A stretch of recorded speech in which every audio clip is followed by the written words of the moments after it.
From the studios of Farm Journal Broadcast, this is U.S. Farm Report. Welcome to U.S. Farm Report. This weekend, we are on the road bringing you the show from the 2022 World Pork Expo here in Des Moines, Iowa. I'm Tyne Morgan, and here's what's in store over the next 60 minutes.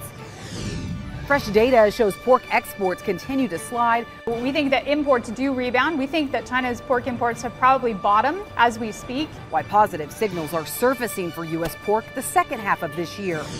A story in sustainability rooted in facts and figures. We're able to better impact the environment and take more CO2 out of the atmosphere and store it in the ground. How a groundbreaking new on-farm study shows some pork producers are already carbon neutral. And in John's world, our wings over.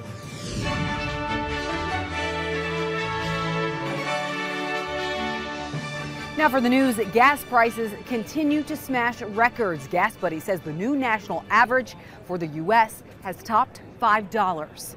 And there's still no end in sight due to the summer travel season just getting underway, rising demand for gas, along with oil prices higher around the globe due to Russia's invasion of Ukraine. Treasury Secretary Janet Yellen grilled about gas prices before the House Ways and Means Committee this week. I guess the bottom line question is this increase in fuel prices intentional on the Biden administration? Because it seems to me that it is irrefutable. It is an enormous burden on American households. And of I course, agree. It seems like it's an intentional effort on the Biden administration. The president is authorized a million barrel a day release from the strategic petroleum which is a drop in the bucket. It's a showpiece, and you know it. You know it's a showpiece. There are 9,000 permits that have been issued. They want the American people paying more for gas to ease the great transition. Mr. Rice, could we let the Secretary answer, please? Sure. There are 9,000 permits that have been issued that the oil and gas sector can take advantage of, and 20 million acres of public lands under lease right now that are not being produced on. She also said the U.S. needs to become more dependent on solar and wind energy instead of oil, which is vulnerable to global markets. The biofuel industry says record gas prices are fueling huge interests in blending more and higher blends of ethanol. Renewable Fuels Association President and CEO Jeff Cooper says, quote, "We're seeing unprecedented interest in the wholesale market and blending sector in E15. We're seeing E85 sales really taking off in certain parts of the country." He says on average, ethanol is selling for $1.30 less than gas. And escalating input costs, including the cost of gas and diesel, appear to be factoring into this month's CME Group Purdue University Ag Economy Barometer. The barometer plummeting to a reading of just 99. It was 121 last month. That's the weakest farmer sentiment since April of 2020. Ag producers' perceptions of current conditions on their farms, as well as future expectations, both weakened this month. For the second month in a row, we asked producers what they expect to see for cost in 2023 relative to 2022. And roughly 1 out of 5 producers continue to tell us that they expect to see a rise in input prices of 20% or more in 2023, on top of the huge rise in input prices that's already taken place in 2022. Now, fewer producers this month said that they did experience difficulty in purchasing crop inputs than reported having difficulty throughout the winter and early spring.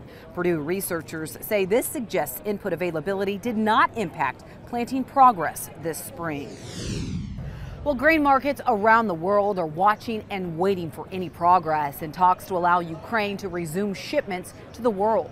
Russia claims 2 major ports in Ukraine on the Sea of Azov, which it had seized, are ready to resume grain shipments. But Russia appears to still be targeting grain facilities. This storage site in the southern part of the country was destroyed last weekend. The European Council president is accusing Russia of using food supplies as, quote, a stealth missile against developing countries. He's also blaming the Kremlin for the looming global food crisis. A Kremlin spokesperson is pushing back, saying Ukraine needs to demine approaches to ports so the Russian military can clear ships to export grain. Well, the latest export data shows that beef exports continue to smash records while pork exports continue to be soft this year. Even with export obstacles around the globe, U.S. Meat Export Federation says that April beef exports topped $1 billion for the third time this year. Export value climbed to 33% to $1.05 billion, just missing the record set in March. Now, pork exports still feeling the impact and challenges in China. Exports for the month were down 21% in volume during April. Value was down 20%. USMEF says shipments to Mexico remain on a record pace. As we get into the last half of the year, we're looking for an upturn on pork in terms of year-on-year comparisons. Down 20% at the moment year-to-date. Our forecast is still down only 5% year-to-date, which would make it the third largest year ever for pork exports. That's it for the news. Well, some damaging storms across parts of the country this week. We will get a check of weather next. It's time to sign up for the 2022 United Pork Americas Conference in Orlando, Florida. Register today at unitedporkamericas.com and join us September 7th through the 9th.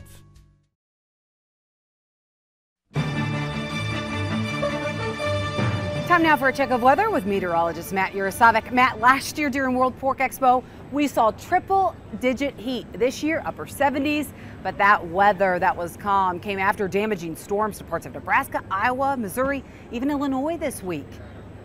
Yeah, Tyne, we did see some of those storms really through the middle part of the country over the last couple of days, and that really helped some of our drought conditions, but again, causing a little bit of damage with the threat for the tornadoes was there, as well as those strong, gusty, straight-line winds, and that's still going to improve some of these areas that are kind of abnormally dry east of where we see all that drought, which we've seen there for quite a bit of this past year, but a little bit of abnormally dry conditions right along the east coast, the southeast coast, parts of Florida as well. But then once you get back into parts of Louisiana and eastern Texas, things are improving. We've seen some showers, some storms back there, but really from central and west Texas on back to the Pacific coast through Florida, right through the San Joaquin Valley, big growing region there, up through parts of Nevada and almost the entire state of New Mexico under at least extreme to almost exceptional drought conditions. So very hot, very dry back there in the west. And that's going to continue to be the case. Just a little improvement up here along the north. And we're going to see a little bit more of that as we head through this week. Here's a look at the root zone. Root zone improving just a little bit, especially for parts of Kansas, Oklahoma, and even parts of Texas. Then if we go up to the Dakotas, you see a little bit more blue there, even parts of Wyoming and Montana, and then extremely wet right along the Pacific coast there, Oregon, and up into Washington State and southern Florida. After that tropical weather moved on through, a lot of rainfall there in southern Florida as well, and beginning to dry out again in the east, mid-Atlantic, and northeast as well. Now, as we head through Monday and into this week, the heat is going to build. We're going to be looking at 80s, 90s all the way north into the northern Great Lakes. It'll stay unsettled here in the northern Rockies. The storm system moving through will keep it a little bit cooler there. It'll still be hot and dry, though, in the southwest, and hot and humid in the east. But look at this ridge, doesn't go anywhere. It continues to build through the end of the week. The heat, the humidity, not going anywhere, and it even sticks around as we head into next weekend, where we could be looking at even maybe some record heat, or at least a run at record heat, all the way up into the Dakotas and even southern parts of Canada. So here's a look at Monday. Not a ton going on. The storm system in the northern plain states there across the northern Rockies. A storm system exiting the northeast, and then some showers and storms along a cold front in the south. Otherwise hot and humid in the east, hot and dry in the west. That continues to be the theme through Wednesday. That storm system moving through the Great Lakes, and more showers out ahead of that warm front here as the heat and humidity continue to work their way up into the east. And here's a look at Friday. Most of the country hot, dry, and humid east of the the Rockies, and then the storm system exiting on the east coast, and that will continue to be the case. Temperatures this week much above average in the east and below normal back in the northern Rockies. And here's a look at the precipitation below normal right through the center part of the country. A couple spots out west, though, could be looking good, and a little bit of help with the drought monitor. Tyne, back to you. Thanks, Matt. Well, hog numbers are down already this year, but will contraction continue to support hog prices in the months ahead? And what about those feed prices? We have an experienced panel to dive into the marketing discussion next. Dermot Hayes, Joe Kearns, as well as Steve Meyer join me from World Pork Expo next.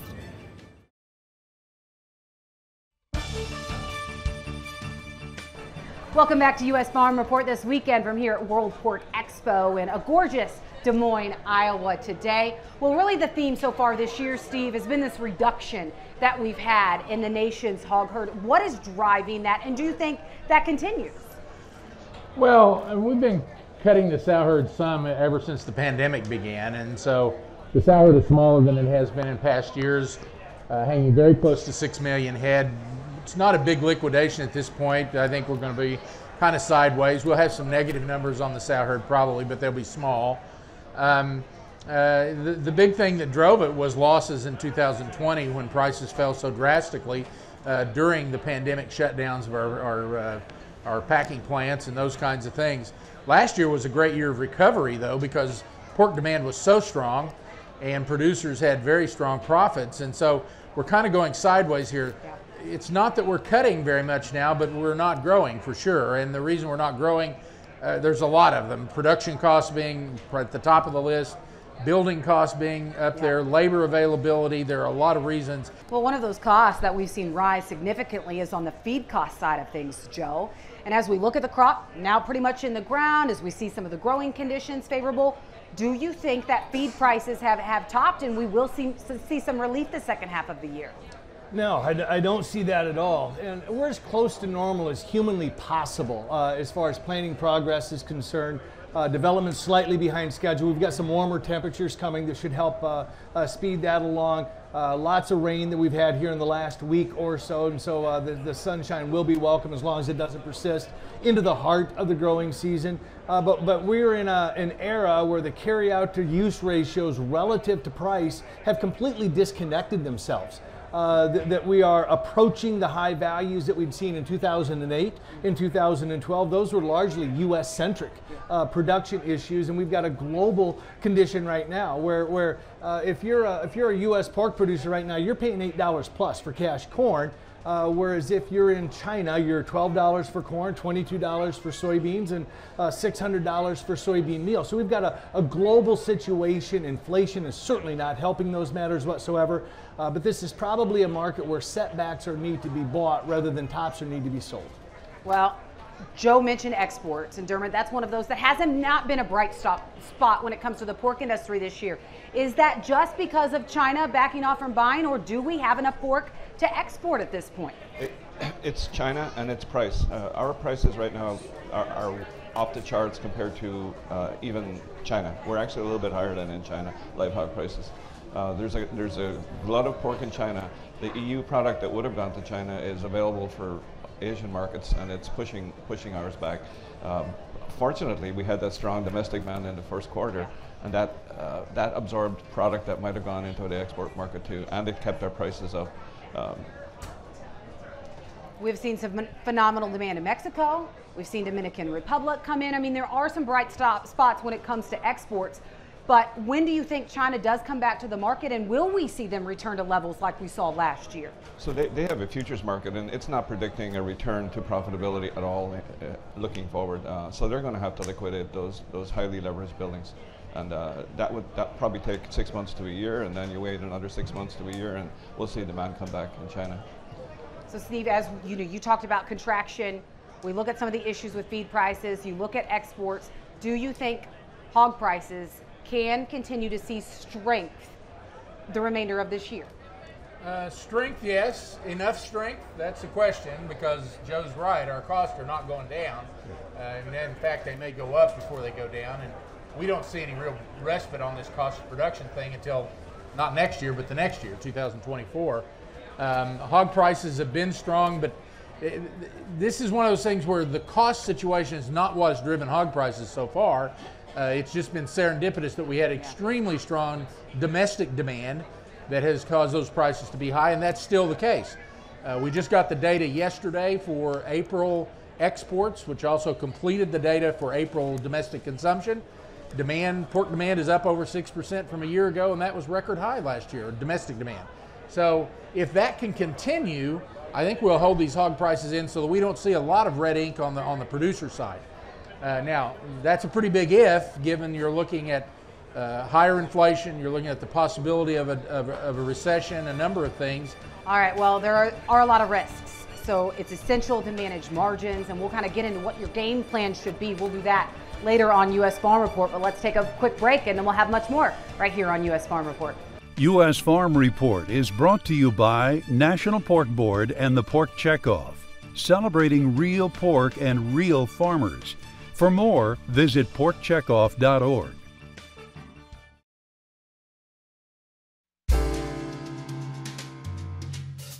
Well, chicken has been a fierce competition for pork the past decade, but there may be signs pork could be winning in the meat aisle again.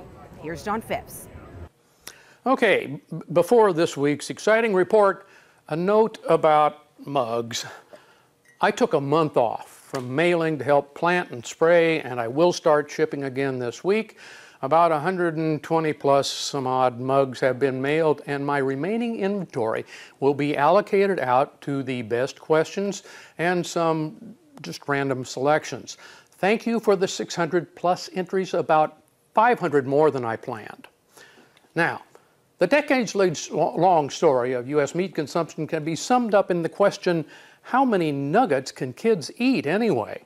Propelled by deep-fried cooking speed and an entire menu of sauces, chicken's inoffensive taste made it a perfect fit for picky kids or eating on the run. Of course, the fact that chicken is consistently priced well below red meat has something to do with it too. This graph is what pork and beef producers have been staring at and poultry producers celebrating for my entire life. On top of this trend, wings happened, and chicken consumption dove into a brave new sauce. I'm not dismissing the remarkable feats of the chicken industry, but I never really understood the appeal of wings. For example, they rank right up there with ribs for messy eating. They have a low ratio of nutrition obtained to work involved, right up there with blue crabs in my opinion.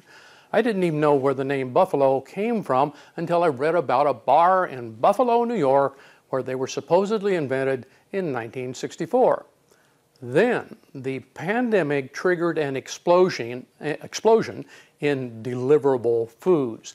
Wings could travel well, so to speak. They became linked to major ball games since they could wait patiently in a warming pan while a 60-minute game is crammed into a 4-hour television marathon. They became the priciest part of chicken after languishing below breast prices for years. At one time, they were simply ground into animal feed. But maybe all the hot sauce has caught up to us because wings are coming back to earth. This is a tiny light in a long dark tunnel for other protein producers, but maybe we're exhausting the ways to flavor up chicken to compete with red meat. Thanks, John. You will not find any chicken wings on that grill here at Pork Expo this week. I can guarantee you that. All right, we need to take a quick break, but when we come back, Machinery Pete, he has Tractor Tales this weekend.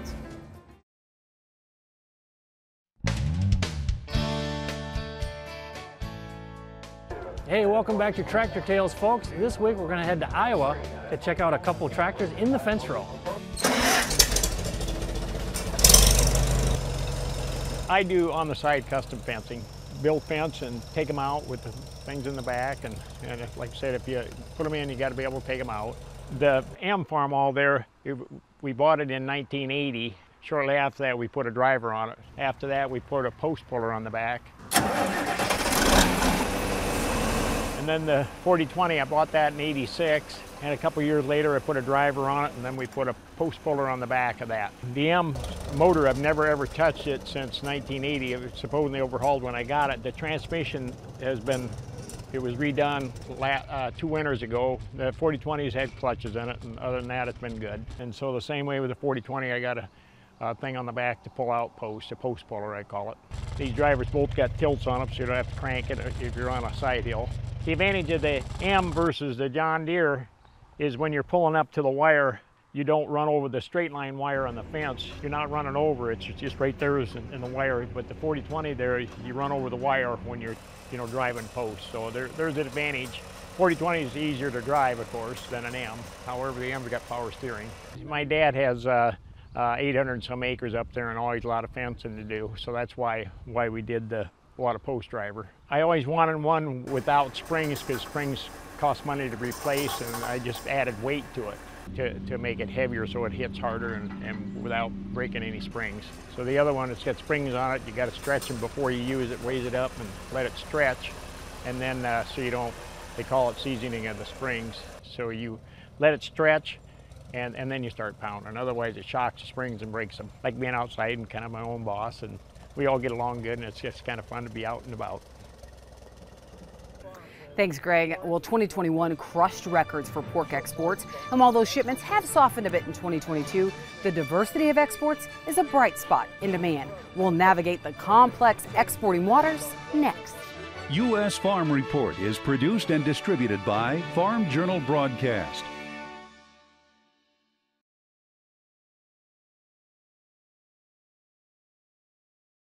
Welcome back to U.S. Farm Report.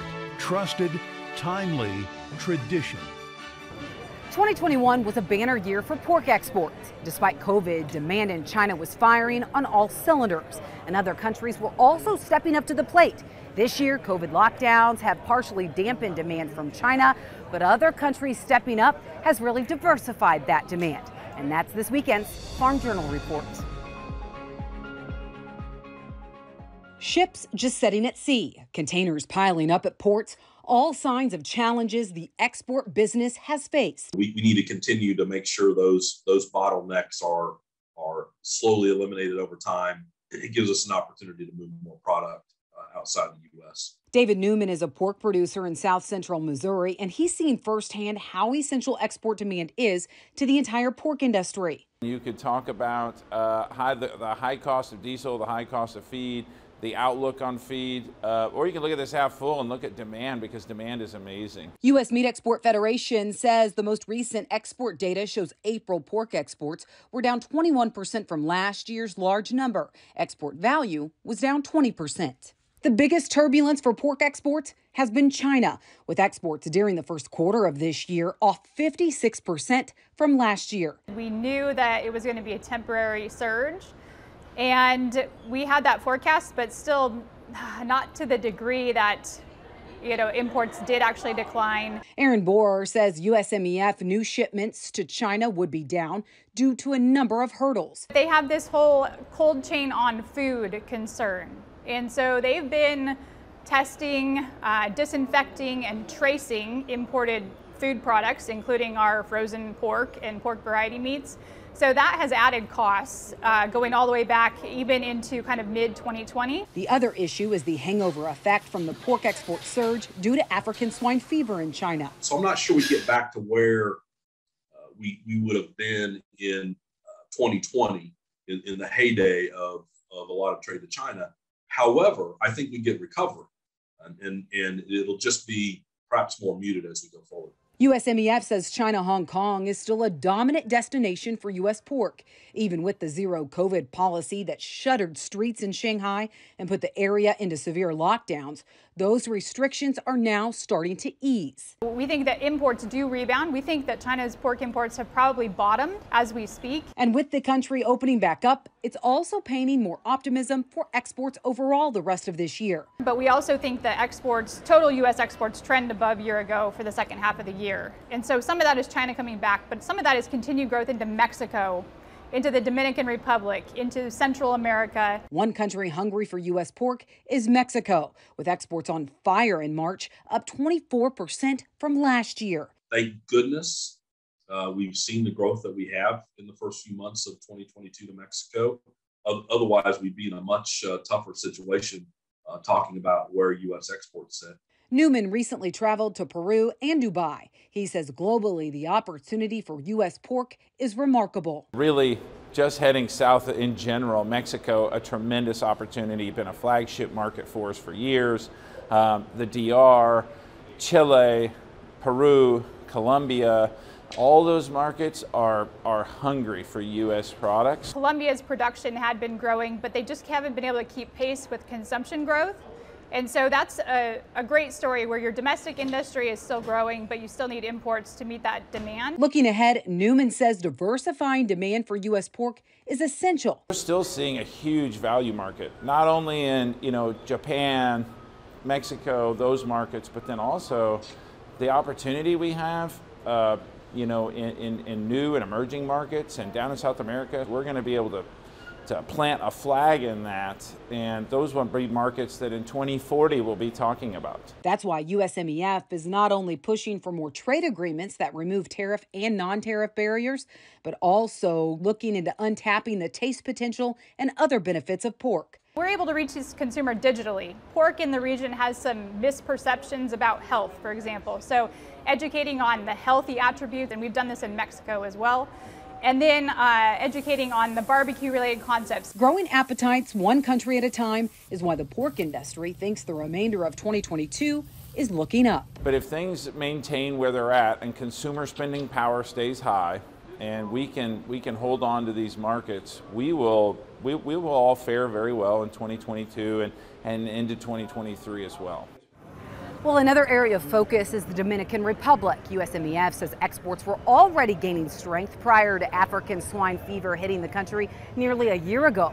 But with the virus, exports to the Dominican have shot up 94% from a year ago, even smashing the record set in March of this year. Well, when we come back, our marketing roundtables kick back off with National Pork Board at World Pork Expo next. Find farm equipment on Machinery Pete's June 21st online auction. No reserve, no buyer fees. Start bidding now at auctions.machinerypete.com.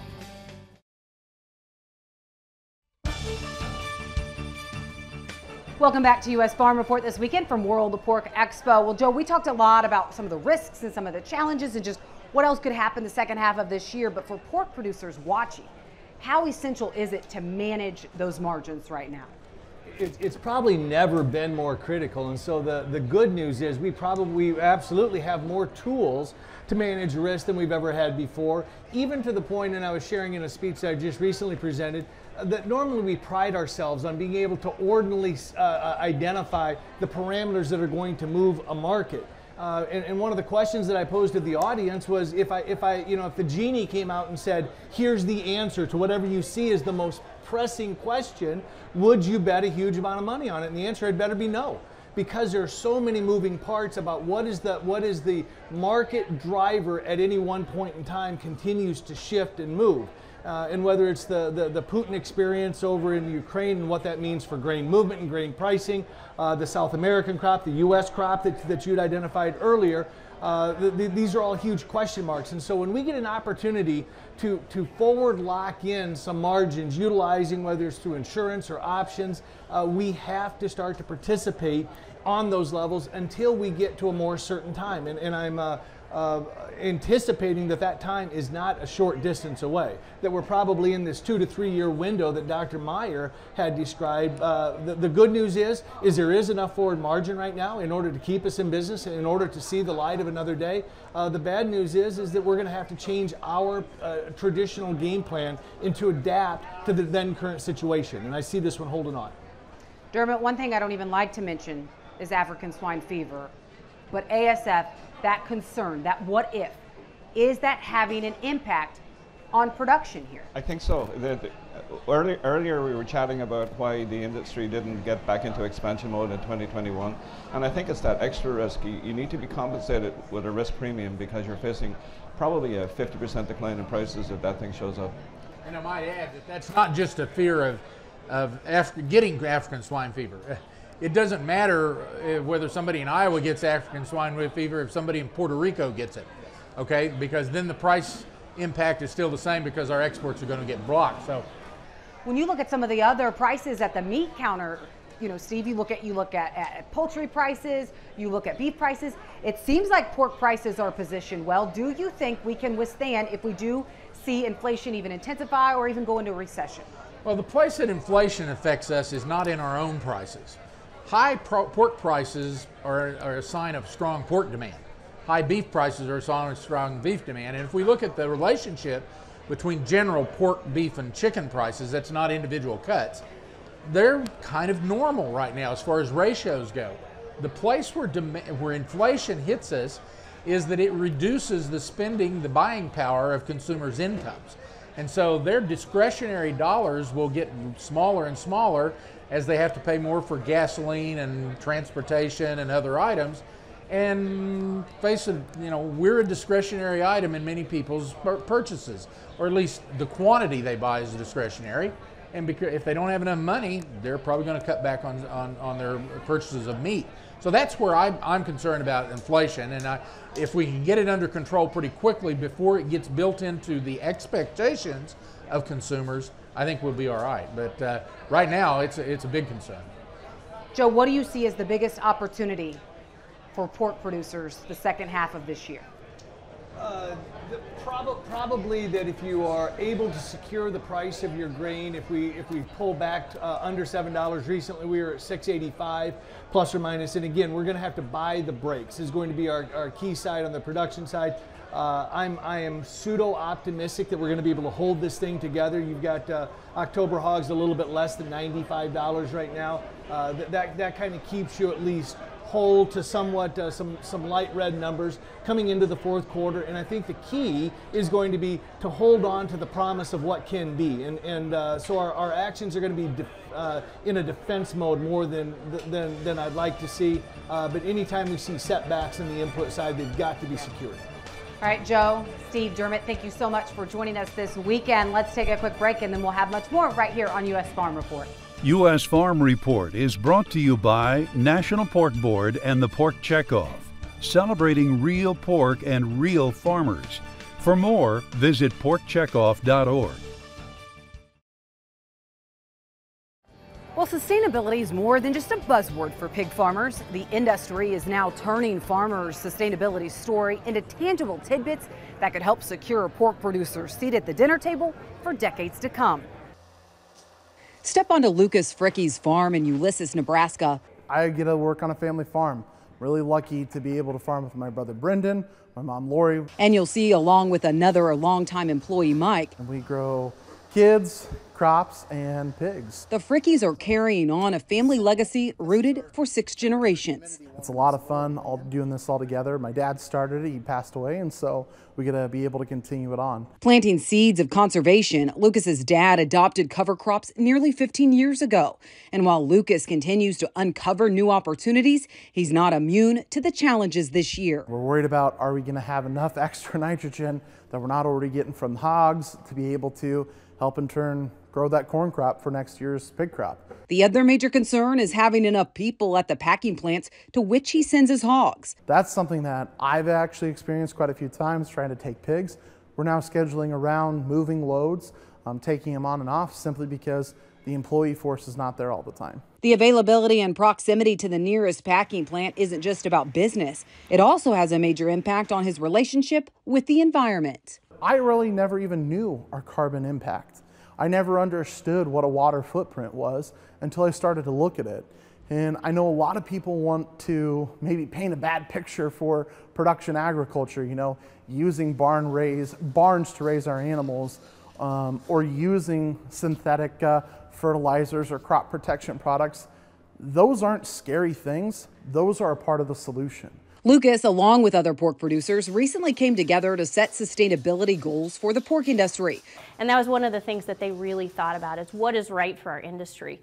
We want to be aggressive enough. We did an assessment of the needs of the supply chain members as well as external stakeholders, and looked, frankly, at what types of measures we're going to need to employ in our industry to actually achieve those. The environmental goals set by Pork Board include continuously improving water use efficiency, and by the year 2030, reducing greenhouse gas emissions in the pork industry by 40%. One thing we have to remember is that everything that improves the productive capabilities of the pork industry is a sustainability practice.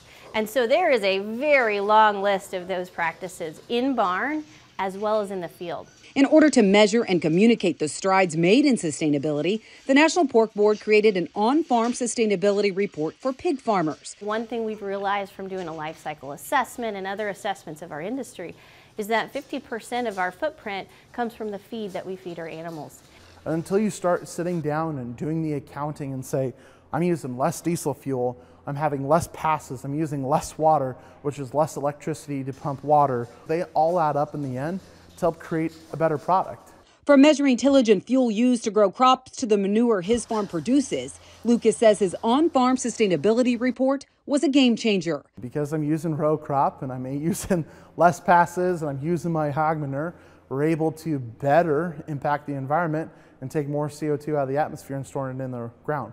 From that assessment, Lucas found just in 1 year, their farm management practices accounted for taking 207 average passenger vehicles off the road, 5 rail cars of coal saved from being burned, as well as 3,585 tons of soil, which equates to 224 dump trucks that was saved from being lost to erosion.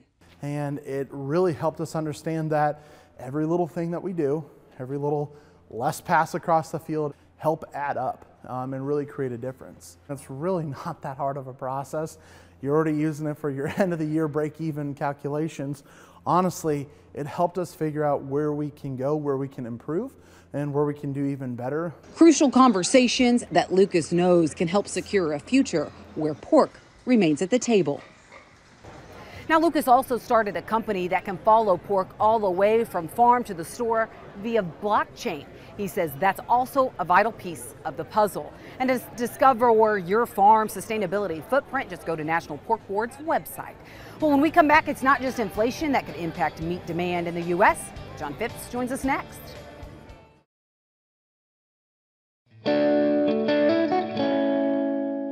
Well, economists continue to watch inflation and the impact that it's having on meat demand, but there's another factor that could also play a part in meat consumption, and it comes in the form of a tick.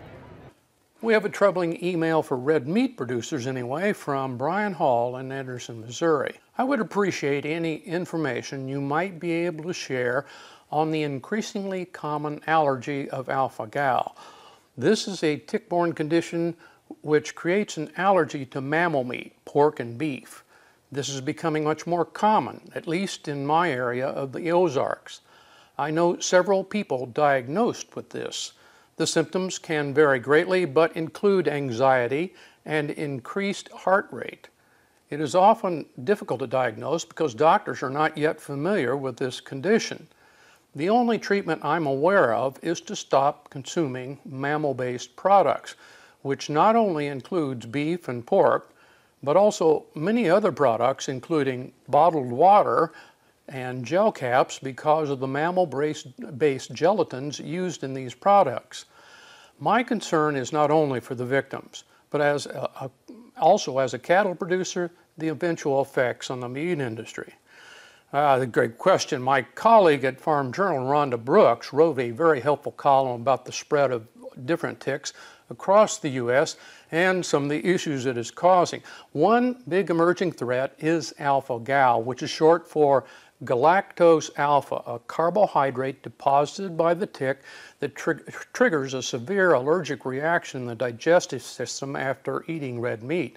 Since its identification in 2002, various ticks have been classified as spreaders all around the world. Here in the U.S., it's the Lone Star tick. Warmer winters and greater host populations of deer and mice have spread the range of all ticks, too.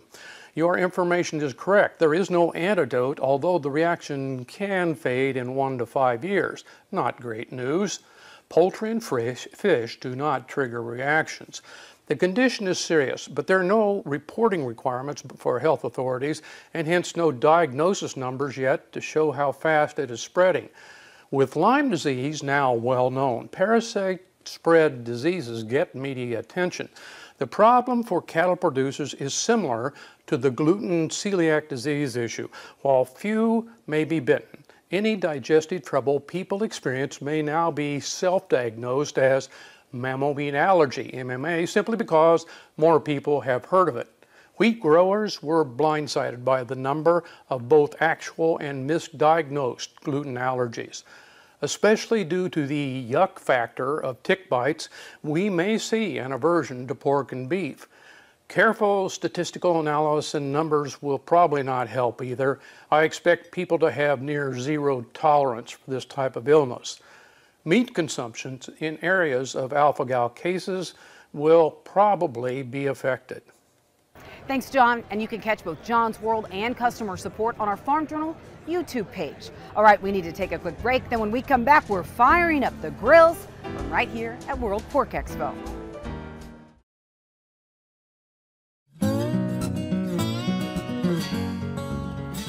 Well, World Pork Expo here in Des Moines draws quite the crowd each year, including grilling enthusiasts. Then as Farm Journal's pork editor Jennifer Scheich shows us, they're turning up the heat to serve up the meat. We got started, Sons of Butchers obviously gets everybody talking, but I grew up, my dad was a butcher. My brothers helped compete with us. I had a good friend, his dad was also a butcher. So Sons of Butchers became the name of our barbecue team. And we started competing in the Kansas City Barbecue Society events in the upper Midwest of the last 10 years. What's the secret to grilling or smoking good ribs?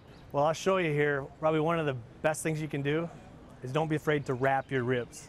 So a lot of people will put their ribs on a grill or a smoker and they'll just keep cooking them until they're done. Always take a pause. I like to put them in foil, add a little margarine or butter and brown sugar. Wrap them back up and bring them to a finished temperature, and you're gonna love them. They're gonna be fall apart. Most people like fall off the rib bones. You can cook them so they're a little less done, but that's probably one of the best tips that I like when cooking ribs. Don't be afraid to use some aluminum foil. Well, we're leaving you on a hungry note this weekend. That does it for U.S. Farm Report. A big thank you to everyone at the National Pork Board for hosting us this week from World Pork Expo. Be sure to join us again next week as we work to build on our tradition. Have a wonderful weekend, everyone. U.S. Farm Report is produced and distributed by Farm Journal Broadcast.